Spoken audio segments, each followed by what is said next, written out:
it's ticking away, I'm 40 this year. And when you're, I got ID'd in Wetherspoons as well last week, I can't believe it, by the way. It's true, isn't it?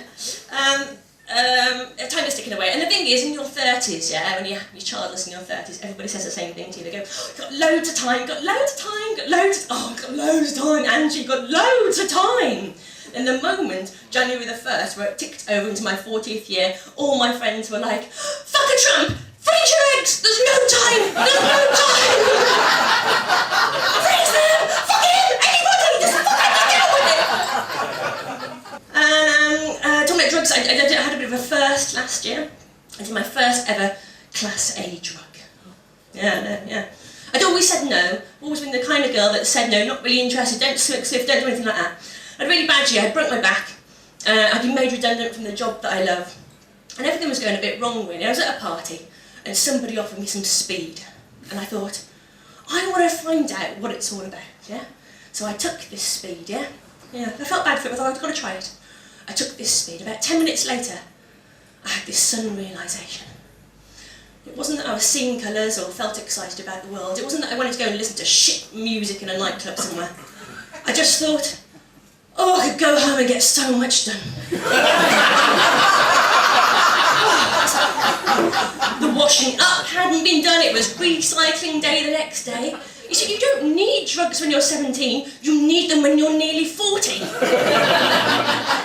When I was 17, yeah, I could go out on a Friday night, sink 20 pints of Banks's Bitter, 3 tequila shooters, and a couple of hooches. Next morning, get up at 8 o'clock, go to Bows and Bangles, buy scrunchies.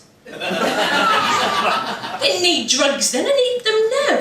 Drug dealers shouldn't hang around schools. They should go to nice middle class housing estates where there's lots of women who've got full-time jobs and 3 children and a book club to organise. Go around there, switch on the archers, take round a sun-blushed tomato and mozzarella sandwich and go, all right, mate? All right, how you doing? So, have you got the in-laws coming at the weekend? I don't know where you've done this, but I've suddenly started getting interested in my ancestry. Yeah, I don't know where it came from. The other day I was with my mum, and I don't know why I said this, I really shocked myself. I just turned around and I went, Mum, what did Granny do during the war? I often wonder what the next generation's version of this will be, you know what I mean? Mum, what did Granny do when Facebook changed its privacy settings? So, what did she do in the war? And my mum said, oh, your Granny, she made drugs. I'm like, you what? She made drugs!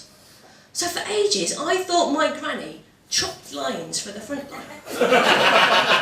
Until we were in a museum there once, and she went, oh, there's a rug, like what your granny made. I was like, oh, thank God for that. These days, it's so hard. You can't just walk into a school. You have to have a CRB check, and then you have to have your references gone through with a fine tooth comb. Then they have to go through all your lesson plans and tell you that, no, you can't use scatological pornography as a source material for creative writing. And yet you look at some of the lads and you just know they're being bummed by their dads at the weekend. They love that in Swansea. So when I was growing up, we didn't have any paedophiles, yeah? We had something much better. We had flashers. Oh, they were brilliant. So you'd be out with your mates somewhere, just having fun in town and whatever, you know, just hanging around. Some bloke would come up to you, flash you, and you'd be like, woohoo, it's brilliant. You'd run home high on the adrenaline and the excitement of it. You couldn't wait to tell your mum, Mum, we've been flashed at.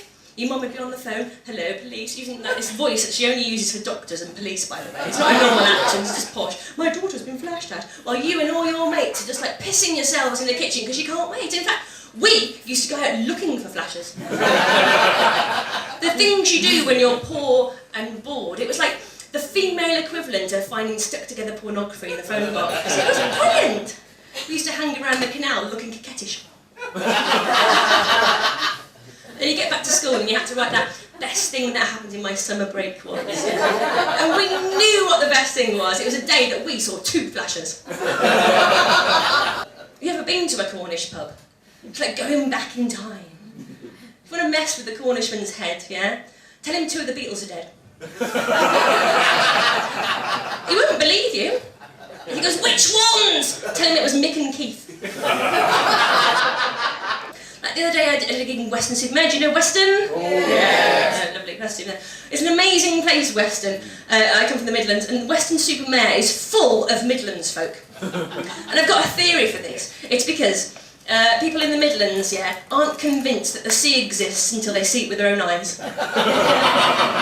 Yeah, you go down to Weston-super-Mare, you'll see loads of Midlanders pointing at the shoreline the same way that Texans point at aeroplanes. The land stops, it's true!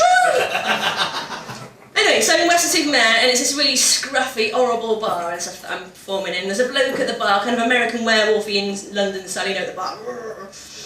And this guy comes in the bar, and he's obviously in the wrong bar. He's a bit of an emo goth type person. He's got a cloak on and nail varnish.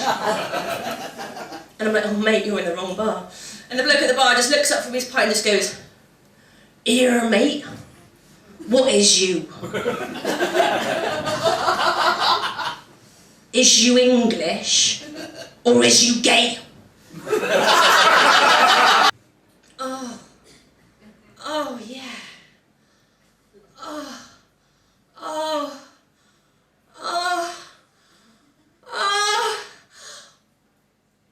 don't know. Is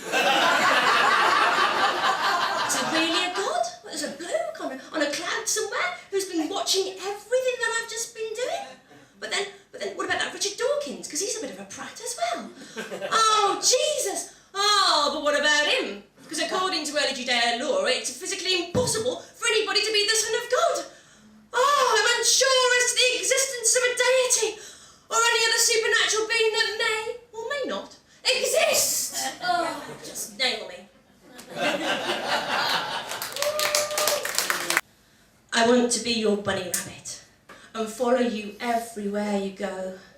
I don't care if you're attached. I promise they'll never know. I'll do all the things that they won't do. I won't even complain if you wee down the side of the loo. Because I'm lost in your eyes. I am complete when you are near. Oh, Stephen Fry, I wish you weren't queer. Yes. Ladies and gentlemen, I've been Angie Belcher. Thank you.